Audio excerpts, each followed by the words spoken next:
तर तडका कसा द्यायचा बघा. यात आहेत कांदे, लसूण, तेजपान. चांगला जोरदार होऊ द्यायचा. विदर्भात सर्वच गोष्टी जोरदार असतात. तर विदर्भी लोक आहेत ना, यांना जरा तिखट वगैरे आवडते जास्त. टमाटर,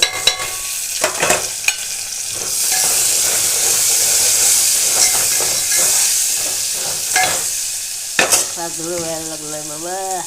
झोंबडीची चटणी काय आहे, विदर्भातली मंडळी जी आहे ना, ती जरा तिखट खाण्यात वस्ताद आहे.